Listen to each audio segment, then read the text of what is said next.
Le septuple champion du monde, Lewis Hamilton, a déclaré qu'il traversait la saison la plus difficile de sa carrière en Formule 1. Ces déclarations ont été faites lors de son analyse du début de saison chez Ferrari. Mais ce transfert tant attendu ces derniers temps porte-t-il vraiment ses fruits? Que se passe-t-il dans les coulisses de Maranello, qui a poussé Hamilton à avouer son besoin d'évacuer ses émotions à travers les larmes? La vérité va bien au-delà des attentes et pourrait révéler une situation plus complexe qu'il n'y paraît. À la fin de l'année 2024, lorsque Lewis Hamilton a officialisé son transfert chez Ferrari, l'univers de la Formule 1 a connu un véritable séisme. Après une décennie et 2 ans passés à défendre les couleurs de Mercedes, où il a remporté 6 de ses 7 titres mondiaux, le pilote britannique a choisi de réaliser son rêve d'enfant en rejoignant l'équipe la plus traditionnelle du championnat. Les attentes ont atteint des sommets extraordinaires. Les fans du monde entier imaginaient Hamilton et Charles Leclerc former le duo le plus redoutable de la discipline, capable de mettre fin à la suprématie de Max Verstappen et de Red Bull. Les médias spécialisés anticipaient déjà une nouvelle période dorée pour Ferrari, le pilote le plus expérimenté de la catégorie, ayant enfin l'occasion de remporter son 8e titre mondial sous le combiné Rosso. Cependant, la réalité s'est avérée très différente des prévisions initiales.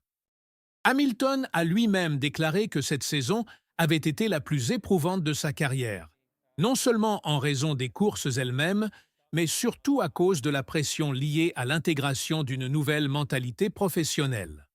Le pilote a reconnu en toute transparence que tout ne s'était pas déroulé comme prévu.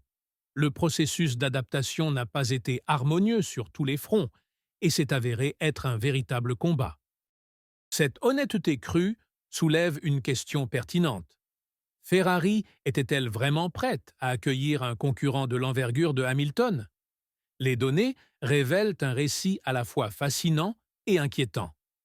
Hamilton a remporté sa première victoire en sprint en défendant Ferrari en Chine, un moment émouvant qui a mis en évidence le potentiel de cette union et a donné de nouveaux espoirs à des millions de tifosi à travers le monde. Cependant, ses meilleures performances en course traditionnelle ont été une 4e place, obtenue à Imola, en Autriche, et à Silverstone. Pour un pilote habitué à se battre fréquemment pour la victoire, ces résultats peuvent expliquer en partie la déception qu'il a connue. Si l'on compare avec sa dernière saison chez Mercedes, où il a remporté 2 victoires malgré une voiture limitée, la différence est flagrante.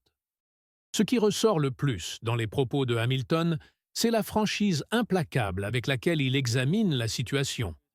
On voit rarement un concurrent de son niveau admettre publiquement qu'il a besoin de s'isoler, de se ressourcer et même de pleurer pour assimiler toute la pression. Cela montre à quel point la transition vers Ferrari a été difficile, non seulement d'un point de vue technique, mais surtout sur le plan émotionnel et psychologique. Hamilton a toujours été reconnu pour sa résistance mentale, donc quand il évoque des larmes et un besoin de se renouveler, on comprend que la situation est vraiment grave. Mais allons au-delà des déclarations et examinons ce qui se passe réellement dans les couloirs de Maranello. Ferrari a toujours été célèbre pour sa passion et son intensité, des qualités qui peuvent être à la fois motivantes et oppressantes. À 40 ans, Hamilton est confronté au défi de s'adapter à une nouvelle philosophie professionnelle, à de nouveaux protocoles, à de nouveaux coéquipiers et à une pression différente de celle qu'il connaissait chez Mercedes. Les tifosi, les supporters de Ferrari, sont passionnés mais également extrêmement exigeants, ce qui ajoute certainement une dimension supplémentaire de responsabilité. À cela s'ajoute la question de la langue italienne, des méthodes de travail différentes et de la culture d'entreprise italienne, qui est très différente de celle que Hamilton connaissait chez Mercedes. La pression interne chez Ferrari ne doit pas non plus être sous-estimée. L'écurie italienne n'a pas remporté de championnat du monde des pilotes depuis 2007. Avec Kimi Räikkönen, et l'arrivée de Hamilton était considérée comme la dernière chance de briser cette malédiction qui dure depuis près de 2 décennies. Imaginez le poids que cela fait peser sur les épaules d'un pilote, même s'il s'agit d'un septuple champion du monde.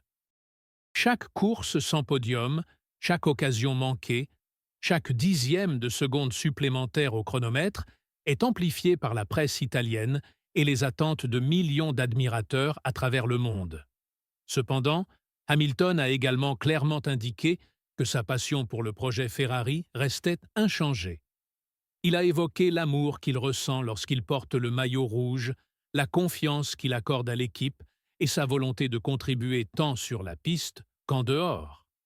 Cette déclaration est fondamentale car elle montre que, malgré les difficultés, le pilote ne regrette pas sa décision.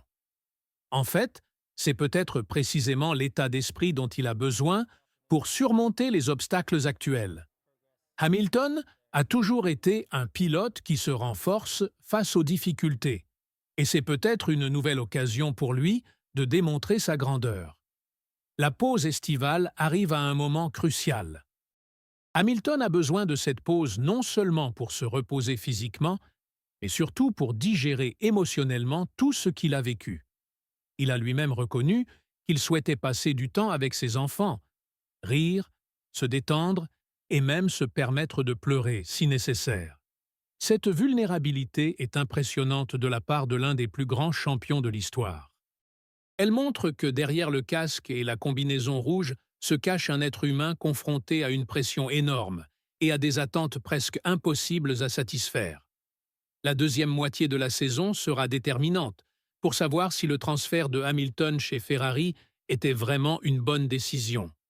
L'écurie italienne doit lui fournir une voiture plus compétitive, tandis que le pilote doit continuer à s'adapter à ces nouveaux défis. La pression sera encore plus forte, notamment en raison des comparaisons constantes avec ses performances chez Mercedes et avec les résultats de pilotes tels que Max Verstappen, qui continue de dominer chez Red Bull. Il y a aussi le facteur Charles Leclerc, qui a été systématiquement plus rapide que Hamilton au cours de cette première moitié de saison. Cela ajoute une pression supplémentaire, car Hamilton n'est pas habitué à être le deuxième pilote d'une équipe. Tout au long de sa carrière, même lorsqu'il avait des coéquipiers solides comme Fernando Alonso, Nico Rosberg ou Valtteri Bottas, Hamilton a toujours réussi à s'imposer. Voir Leclerc régulièrement devant lui doit être un coup dur pour l'ego de n'importe quel pilote, surtout pour quelqu'un avec le palmarès de Hamilton. La question qui reste en suspens est la suivante. À 40 ans, Hamilton a-t-il encore la capacité de se réinventer complètement? La Formule 1 moderne est impitoyable, et la différence entre le succès et l'échec réside souvent dans des détails microscopiques. Hamilton doit non seulement faire face à la pression de piloter pour Ferrari, mais aussi relever le défi de prouver qu'il peut encore rivaliser au plus haut niveau contre des pilotes plus jeunes dans des voitures plus compétitives. Ce à quoi nous assistons ici va bien au-delà du simple changement d'équipe d'un pilote. C'est l'un des plus grands noms de la Formule 1 qui fait face à ce qui est peut-être le plus grand défi de sa carrière. Hamilton est en train de prouver que même les meilleurs athlètes du monde traversent des moments de vulnérabilité et de doute. La question est la suivante. Parviendra-t-il à surmonter ces difficultés et à entrer une nouvelle fois dans l'histoire avec Ferrari? La réponse pourrait déterminer non seulement l'avenir de sa carrière, mais aussi l'orientation de l'écurie italienne dans les années à venir. Une chose est sûre, la deuxième moitié de la saison sera cruciale pour savoir si nous assistons à la renaissance d'une légende ou au début de la fin de l'une des plus grandes carrières de l'histoire du sport automobile. Et vous, pensez-vous que Hamilton parviendra à s'adapter complètement à Ferrari et à se battre à nouveau pour le titre?